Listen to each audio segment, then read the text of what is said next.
Good afternoon, everyone. This is Tony Kubay with the Justice for Immigrants campaign. Thank you for joining us today, the 14th of August, 2019, for this wonderful webinar webinar presentation on the World Day of Migrants and Refugees, which is upcoming next month, September 29th, 2019. I'm Tony Kubay, the National Manager for the Catholic Bishops' Justice for Immigrants campaign, and presenting today will be my colleague Todd Scribner, who is the Education and Outreach Coordinator here at Migration and Refugee Services at the USCCB, and our special guest, Father Robert Stark, who is calling us, perhaps, but I don't think so, from a beach in Hawaii. But more importantly, Father Stark is the regional coordinator and Vatican representative to the Migrants and Refugee section of the Vatican. Okay, so before we start here, just want to go over one housekeeping item.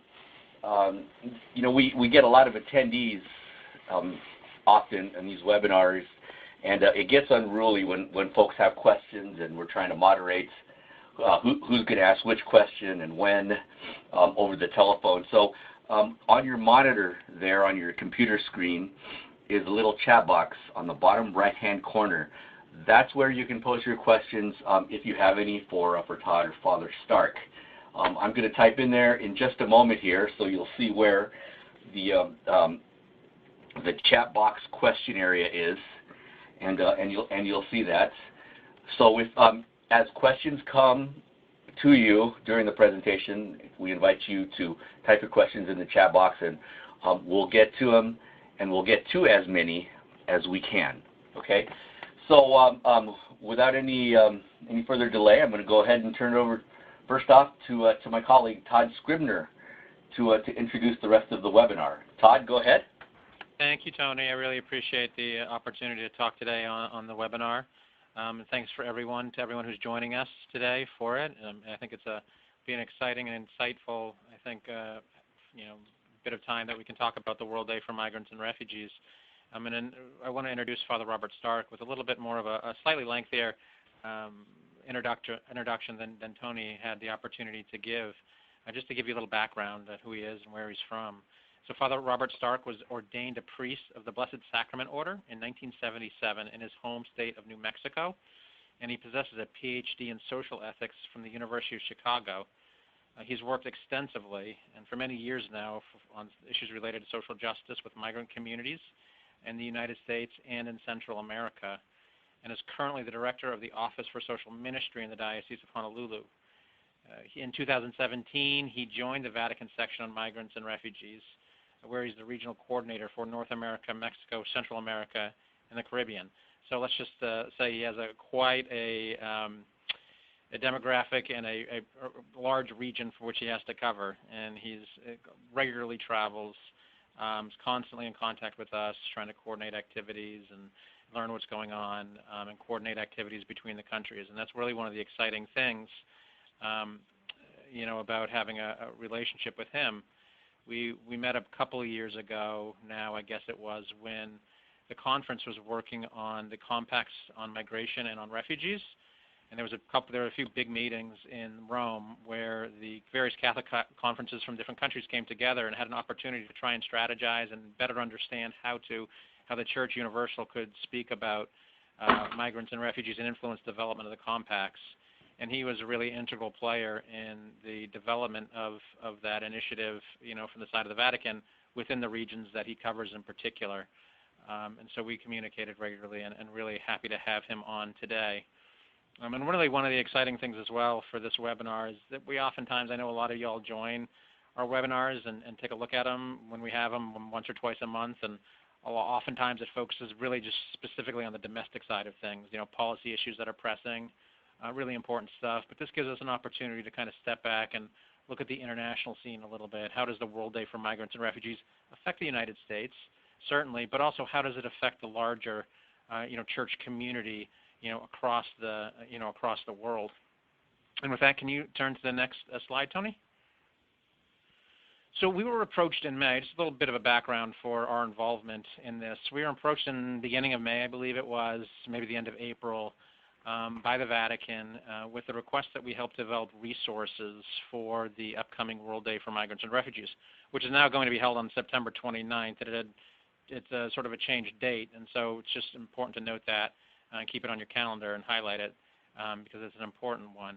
But we were asked to develop resources for the English-speaking world in coordination with the Philippines, which was also creating its own set of resources. The idea would be that they would package these resources together, and they would be used, within the English-speaking church. Father Stark is going to, I think, expand on that a little bit later on, so I don't want to go into too much detail. But it was really kind of an interesting experience for us, having the opportunity to work with a different Catholic conference. Oftentimes, again, we focus on what's happening domestically. That's what we do, in terms of our policy issues primarily. But this really gave us a chance to kind of open our gaze to a larger context that we don't always have as the primary focus. And it did a couple things. First, it really sort of brought to light the contrast between the national churches. The Catholic Church is a national church in some respects. We're in America, and we're part of the American Catholic Church, and that has an influence on how we understand our Catholicism. But it's also an international church, and coordinating our activities with the Philippines really brought to light that aspect, which is too often overlooked. It allows us to get beyond the insular focus that we often have, both with working with another conference, but it also allowed us to work in a more practical, hands-on way with the Vatican itself. So, certainly we often have high-level meetings, that people go to at the Vatican, but this is really a kind of a practical program that we can engage in with the Vatican and with other Catholic conferences to kind of get to get our work out there and the Church's message out there and the Pope's message out there on migration. It also brought to light some of the different styles that different countries take to these sort of the way in which they do things, and this is sort of an aside, but it was an interesting one that came to light, both as we were working and as I was talking with Father Stark earlier, is that, the United States, I think, tends to be a practical-minded people, and so when we created our resources, which we'll talk a little bit more about later on, it was a very kind of a practical how-to approach. How do you engage migrants? How do you, welcome migrants? How do you do it on a practical kind of level? Day-to-day sort of thing in schools or in parishes or in local communities, that sort of thing. Whereas some of the other Catholic conferences, when they developed their resources, were perhaps a little less practical and more aesthetic, more theological, kind of more big picture kind of approach that they took, I think, to some of the resources that they developed. So it's just kind of an interesting kind of contrast, I think, and bringing these different Catholic conferences together from different nations that have different experiences, I think really allows us to play the strengths of each conference in a way that can benefit the Church as a whole. So I would, kind of urge you all to go to the Migrants and Refugees section website, which we'll highlight in a bit, as an opportunity to kind of download the various resources, because there's resources in English, resources in Spanish, I believe there's in French and Italian as well, that were all created by different countries and different Catholic conferences in those countries. Can you go to the next slide, Tony? And so this is just an example here about, these are by the Philippines Catholic Conference. They developed these great little images that can be used. You can download them. Feel free to use them in your local parishes. They're very striking. And they just provide this kind of an example of some of the resources that they developed, and they developed some other stuff as well, which could be super helpful.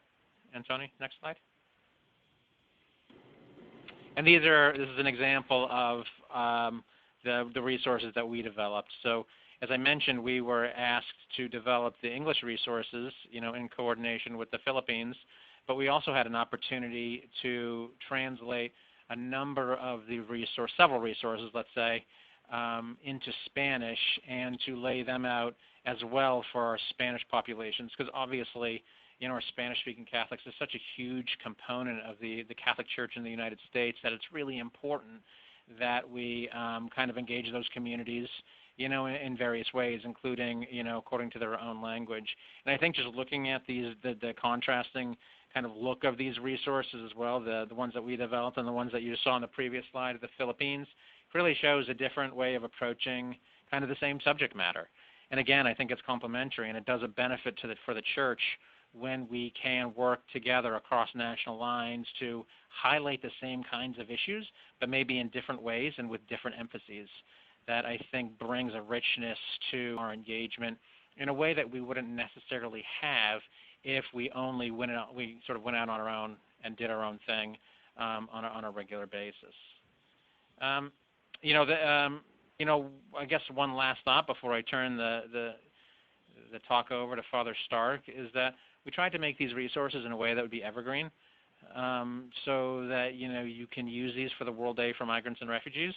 But you can also use them, next year. You can use them for our National Migration Week, which we'll probably use them, in January, or you can use them next summer, in advance of World Refugee Day. You can use them on a random weekend or whatever at your parish when you have an event that focuses on migration. So we wanted these to be very useful, very practical, very applicable to local circumstances in both English and Spanish, so that they will benefit your local community. And if there are resources that, again, I'll say this as I do every time we have these sorts of things, if there's resources that would be of benefit to you that we don't include in this packet, when you get a chance to look at it, let us know so that we can, try to create resources that will help you, because that's the point. It's just not just an academic exercise. It's meant for practical purposes. And next slide, and I think I can turn it over to Father Stark. Thank you. Thanks, Todd and Tony, and warm greetings to all of you from the Vatican section of Migrants and Refugees, where it's been almost as hot as it's been in the United States for the last couple of months. We really, really appreciate the strong commitment of you all with migrants and refugees, and we're grateful for your inspiring work, and we're really nourished by your collaboration, and today by your interest in the World Day for Migrants and Refugees 2019, which is an event that connects efforts to accompany migrants and refugees around the world. Todd asked me to first say a few words about the Vatican Migrant and Refugee section. Excuse me. But much of what I'll share with you today is on our website, which is indicated there at the bottom of this slide, migrantsandrefugees.org or migrantsandrefugees.va. The Migrants and Refugees section is actually a small action-oriented Vatican office. It's personally directed by Pope Francis, and it's to ensure that those forced to flee are not shut out or left behind.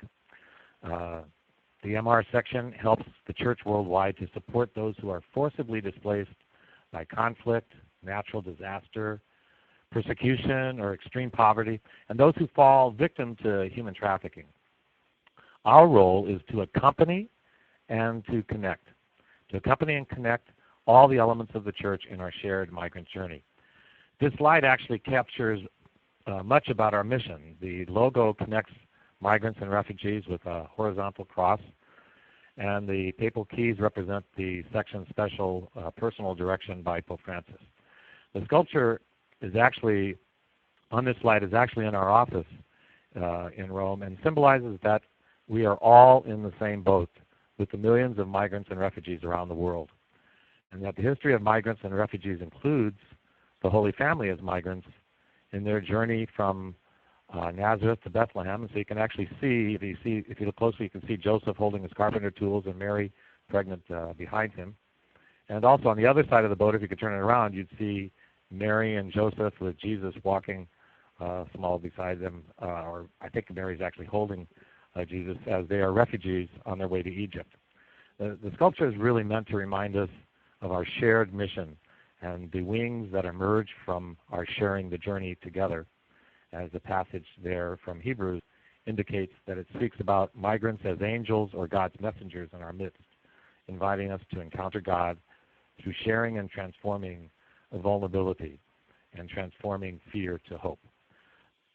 If you go to the website, the MR website, you'll actually find out how the World Day for Migrants and Refugees has been a vital part of our accompanying and carrying out this mission. On the website, the quickest way to get to the World Day of Migrant and Refugees materials is to click on the home page menu and then click on Resources, where you'll find World Day for Migrants and Refugees 2019, and then click that on, and you'll end up on a special web page that explains not only the World Day for Migrants and Refugees, but provides a large collection of materials developed specifically for that event this year in 2019. The church has actually been celebrating the World Day of Migrants and Refugees since 1914, and it's always an occasion to express solidarity with different vulnerable people on the move worldwide. Tony, next slide, please. For 2019, Pope Francis has chosen the theme, "It's not just about migrants, ... to focus on the fact that this event of this day is really about all of us, and it's an opportunity to reflect on our blind spots about how our shared vulnerabilities, reminding us about our shared fears, charity, humanity, the fact that no one should be excluded, and the need to put the last and the least in first place at the center of our faith." So the material you'll find on the website is for you to download, to use, and to share to help overcome fear with hope. This material was developed to be used in a campaign before and after the event on September 29th, and it's already being used extensively through our MR social media, which uses Facebook, Twitter, and Instagram, and you can actually access all of that directly on the website as well. I'm going to focus more on the materials that can be used by all of us that can be downloaded. So this theme of "It's not just about migrants" has many sub-themes, and these sub-themes were all elaborated in Pope Francis's message for the World Day for Migrants and Refugees 2019, which was released much earlier this year, and you can download from our website. And that message, that letter, which is part of the Church's social teachings now, elaborates 5 sub-themes, and so we developed a set of materials for each of these 5 sub-themes. For example, the first sub-theme that Pope Francis speaks about is phrased in this way: "It's not just about migrants, it's about our fears." So let's go to the video to hear Pope Francis's own words about this theme, and it'll give you a sense of the materials that you are able to download, including this video. A superare la paura per aprirci all'incontro.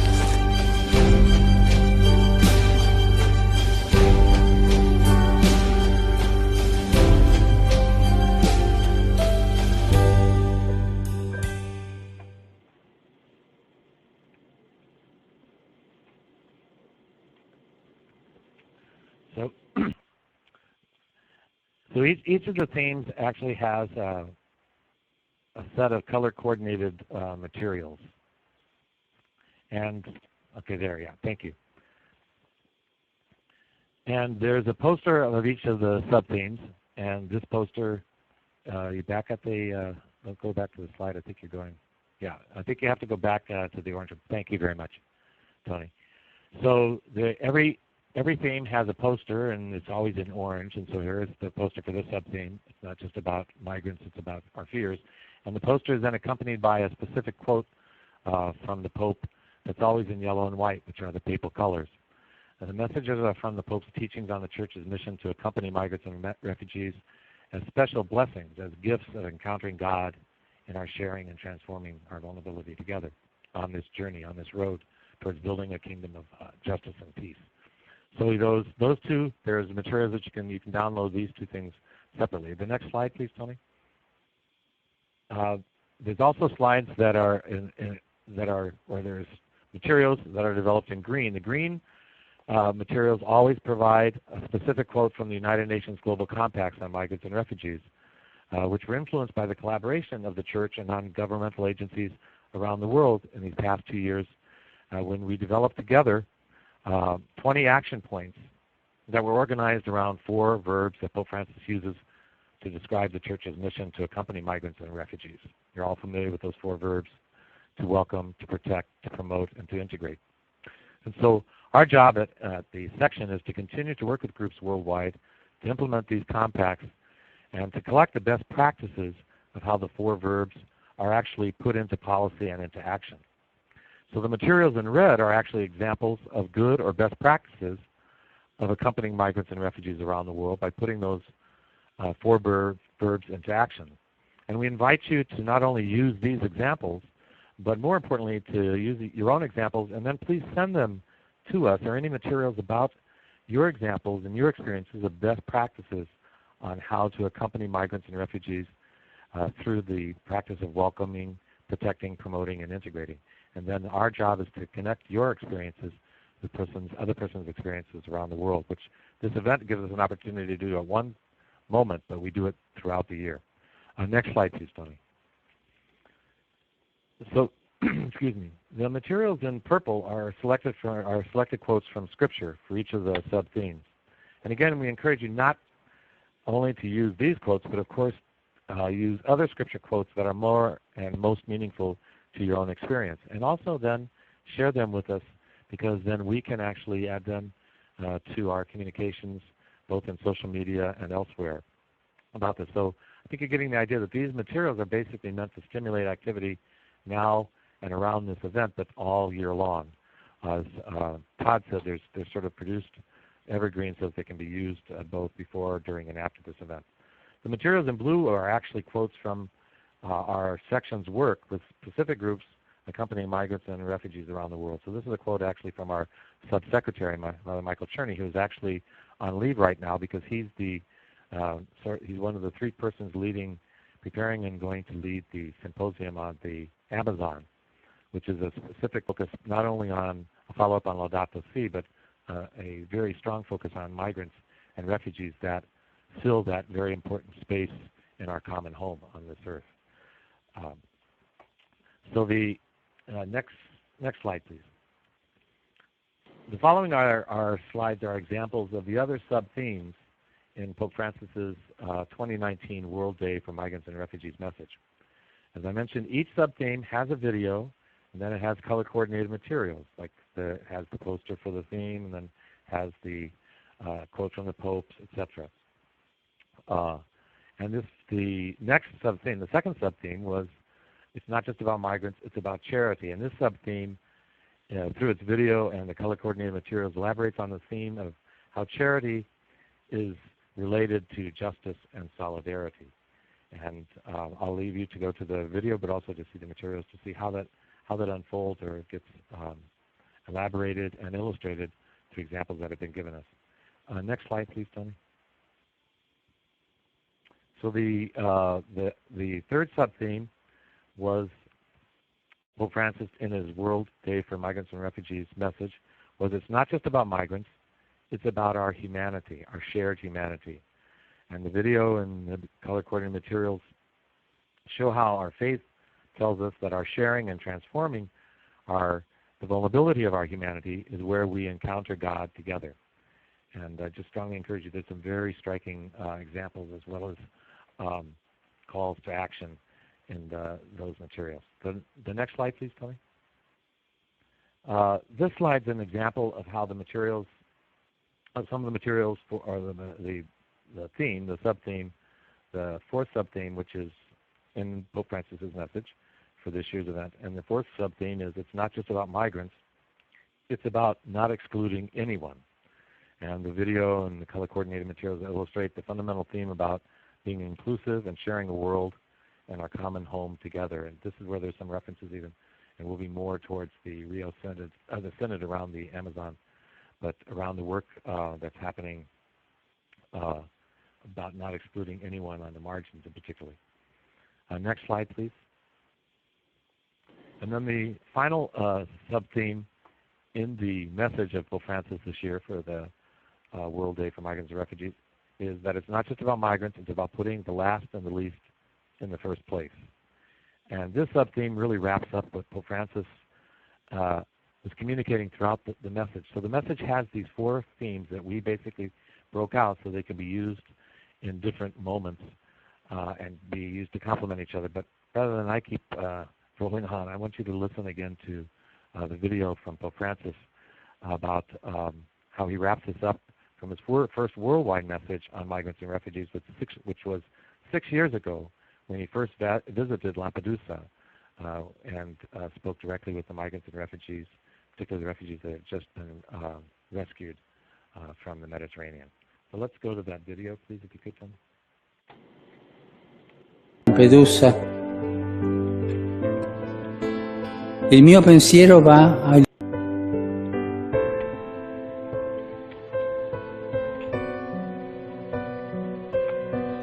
questo 6º anniversario della visita a Lampedusa, il mio pensiero va agli ultimi, che ogni giorno gridano al Signore chiedendo di essere liberati dai mali che li affliggono.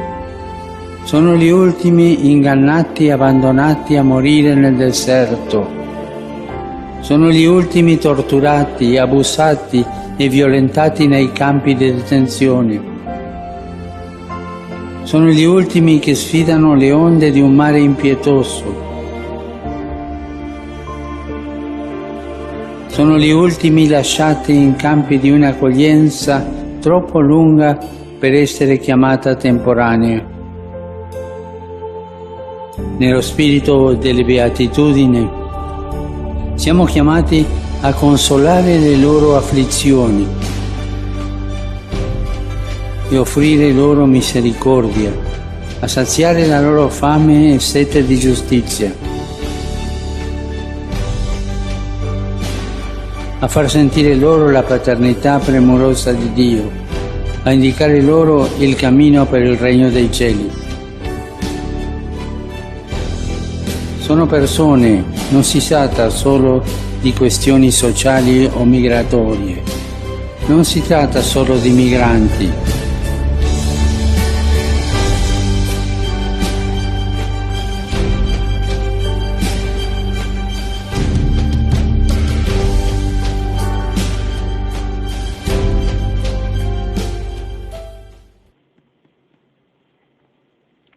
So that video gives us a good sense of the sort of been bookends. The two videos are sort of like bookends to this presentation, and there's just a wealth of material in between that has been produced that is able to be downloaded. So these materials were all produced from our consultations with over 40 networks of persons, over 4,000 persons working with migrants and refugees around the world. And then we basically decided to do something new. This is the first time that Pope Francis asked us to actually coordinate a campaign around the message of this event. And so an important part of our work, as I mentioned before, our methodology is to accompany and connect. So we decided to embody that in the way the materials were produced. Next slide, please. So as Todd mentioned at the beginning of the webinar, we decided to connect and accompany several Episcopal conferences around the world in the process of producing the materials. So we asked, for example, the U.S. and the Philippine Episcopal conferences to connect and accompany each other in the process of producing the English materials for the World Day for Migrants and Refugees 2019. The result was a very creative expression of the experience of accompanying migrants and refugees in both these areas, North and South. So we always basically combined a language, like, for example, the English-speaking language from the South, Philippines, and from the North, the United States. Or, for example, the Spanish combination was the Dominican Republic with Spain. And this slide here gives you a really good example of how, both separately and together, they came up with strong expressions that, when used together, actually provide a deeper sense and understanding of what it means to accompany migrants and refugees around the world, and how these verbs of welcome, protect, promote, and integrate are being put into action in different cultures. And these kits can be downloaded from the MR website as well. They're all available there now, and they'll be added to as we go along. We're actually getting additional materials as we go forward, but there's more than enough to download now. Next slide, please, Tony. This slide's a good illustration, again, in comparison, and Todd spoke about this a little bit before, about how the U.S. Focus was on some very practical how-to materials. This is just the cover pages for the materials that the USCCB prepared on how to actually hold an event, to welcome a meal or a youth event in the evening. And these are actually now affecting and being, and what we're seeing is how different countries actually started to affect from different language. We're seeing the cross-fertilization of this, the way that, and I'll just show this in a second, how this has now had an effect of now some other countries focusing on some practical experiences, and they're actually sharing with us, or from that they're sharing with other cultures their particular gifts. Let's go to the next slide, Tony.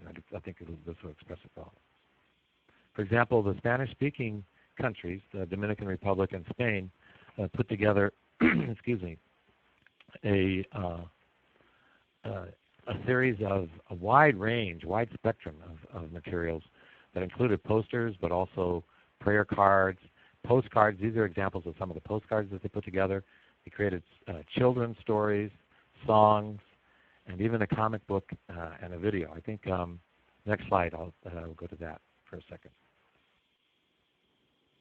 And you'll see that this actually, and I don't know if we can do it. Maybe you can do this, Tony.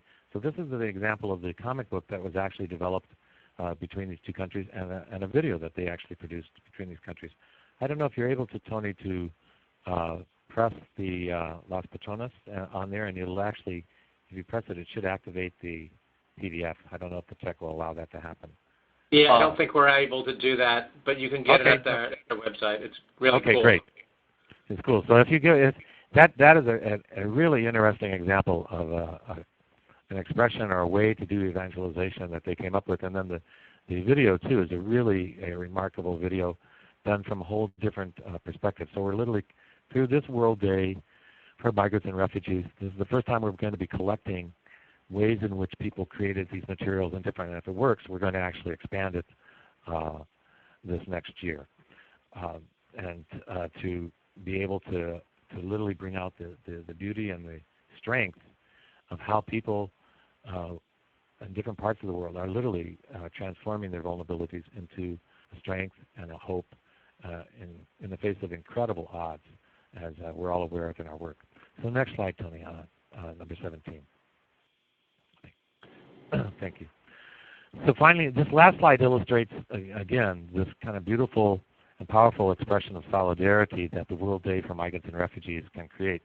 And we hope that this event builds on all the inspiring work being done by persons and groups like yourselves on this webinar. People accompanying migrants and refugees and implementing those 4 verbs that impacted the Global Compact's welcome, protect, promote, and integrate. Specifically, the Migrants and Refugees section in our mission to accompany and connect the church in putting into action these verbs will be participating, and we have already been participating in the months leading up to this World Day for Migrants and Refugees in a range of events all over the world, in Asia and Africa, in Europe, and in the Americas, and we'll be reporting on them as they go along.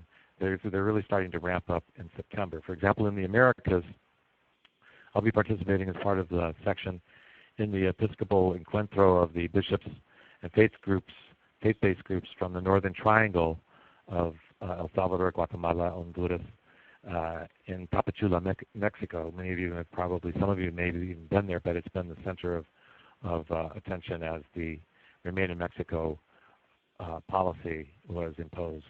And there's a special gathering there on September 9th to the 11th, and we'll be reporting on it, so you'll be able to actually go to the website and use reporting off of that as well in your events as you work towards this day, not only towards September 29th, but beyond.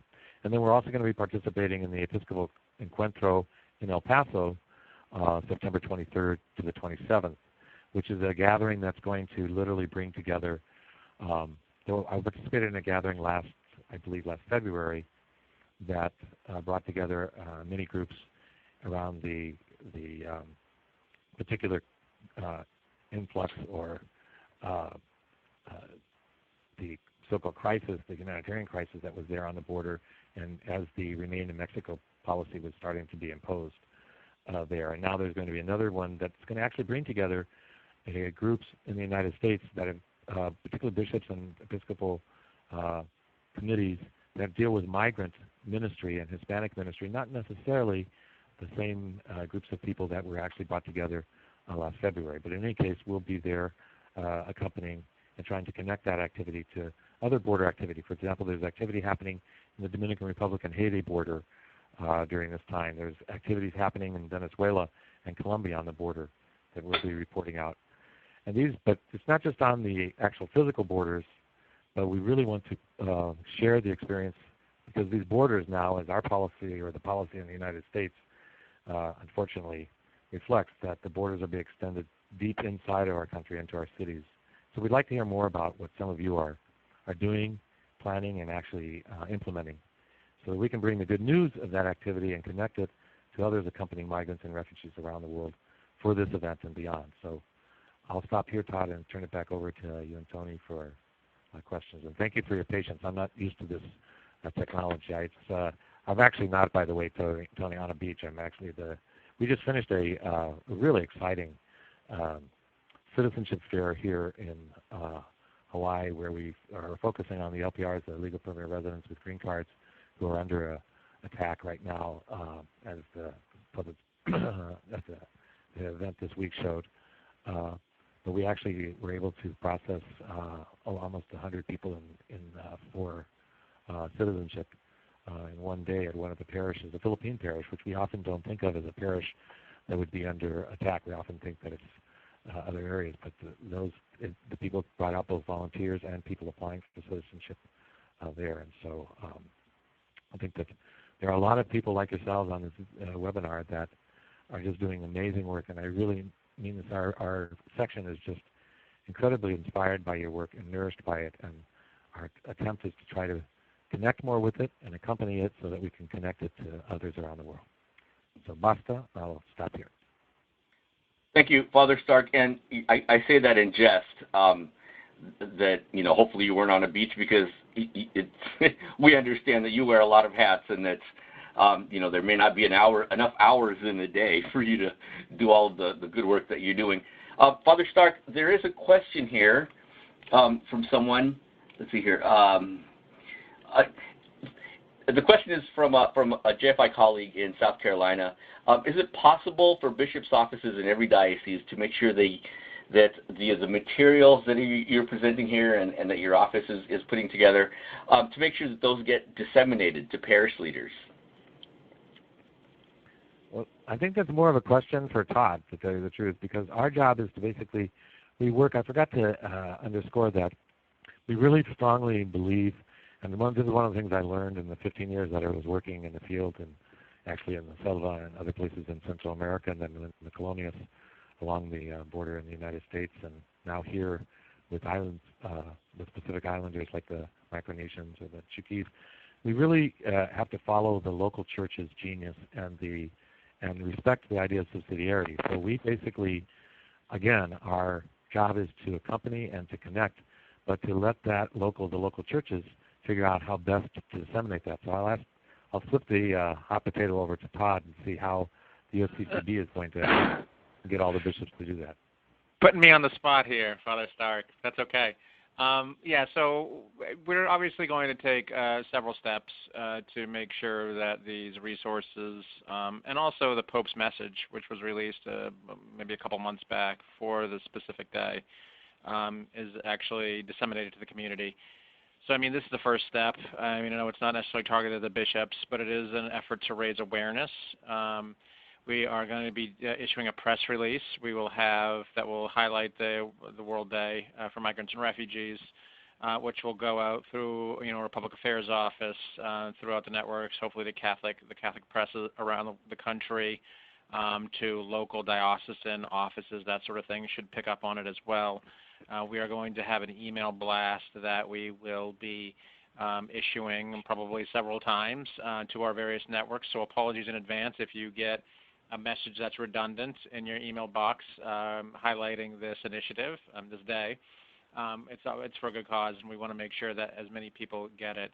With respect to the bishops themselves, we are. It's always tough. I'll be honest with you. People think of the church as an incredibly hierarchical, structured kind of institution, but it's also incredibly diverse and decentralized in strange sorts of ways. Through the various dioceses, the local parishes, the religious orders, those sorts of things. It can be difficult to get word out, but we are going to try to get word out through the Committee of Bishops that oversees our specific office. There are a number of well-established bishops who can get the word out to their local community, at their diocese.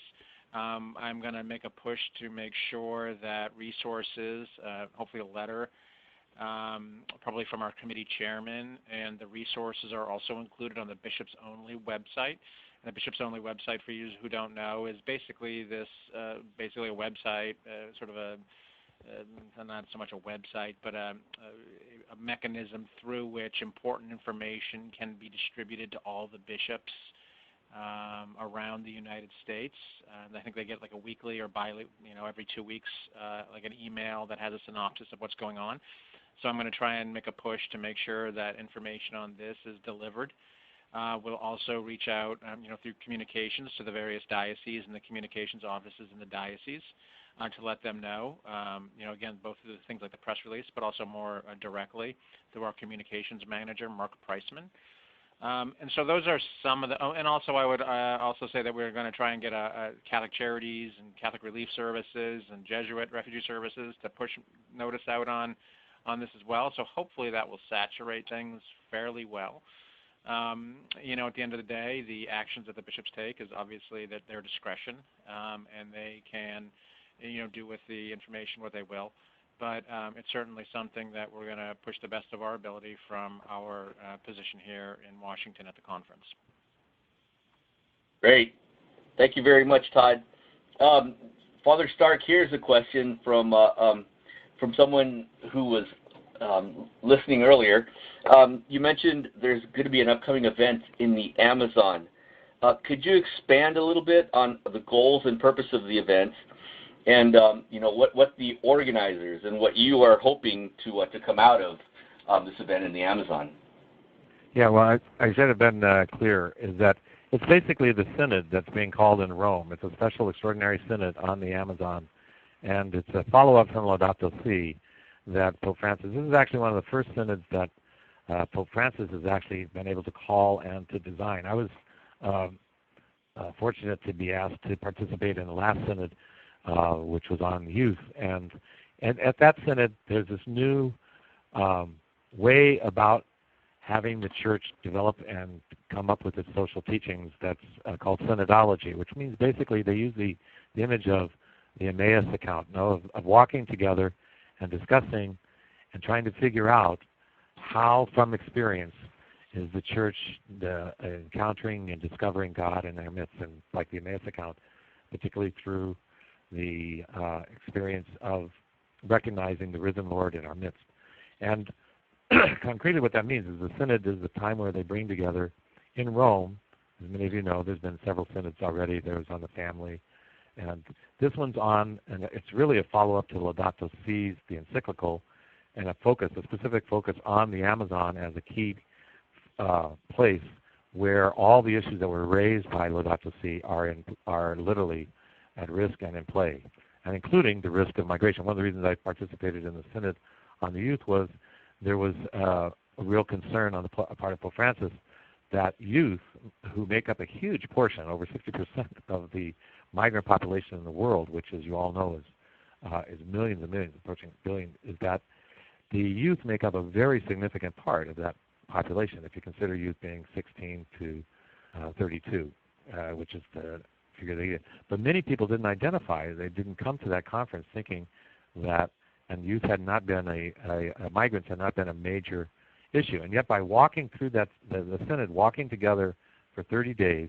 the final document, you'll see migrants actually surface as a major, one of the major focuses and an issue that was brought up. And that came about because the small groups in the synod are called circulus minores, and people have a chance to discuss there. And so not just the participants, but the other observers that came in. In that case, there were a lot of observers, youth observers, that were able to literally have a tremendous impact on the conversation and the actual document that was resulting in. So the event is actually in Rome. It begins, I believe, at the beginning of October and lasts through October, and will be actually building off of for 2 years. There's been 2 years of a series of events in the Amazon collecting materials. So this synod is actually the first time that there's going to be a real focus on action and on how they pretty much know what the Amazon and all the issues are.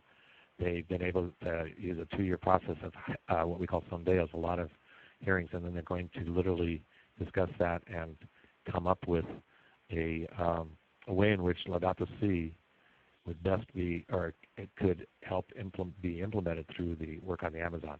That's way beyond my grade level of expertise. But if you want to know more about it, we'll have more about it on our website, but that it's really part of the dicastery, which we're a part of, which is the dicastery for integral human development.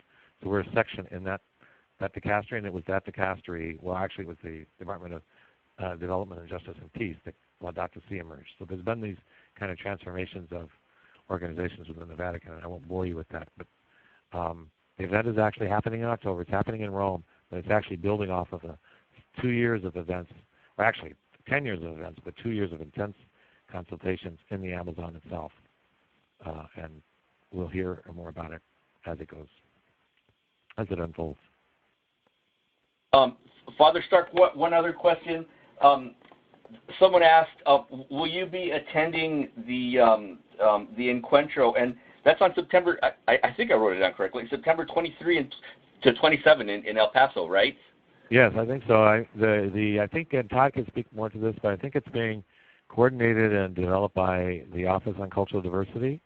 But it's also, I think, being called by Bishop Cantu, who used to be in Las Cruces and now is in San Jose, and has done a lot of work with migrants and refugees. I know him from, that's my home state, actually, and I worked in the colonias along the border for many years, so, and throughout New Mexico. So I think that, yes, I'm going down there. We're really, we've been very moved by, and not just our section, but the world has been inspired by what's been happening on the southern border of the United States, and how it really reflects what's happening all over the United States in many groups, like the persons on this webinar, who are accompanying migrants and refugees in an incredibly difficult circumstance, but in incredibly creative and hopeful ways.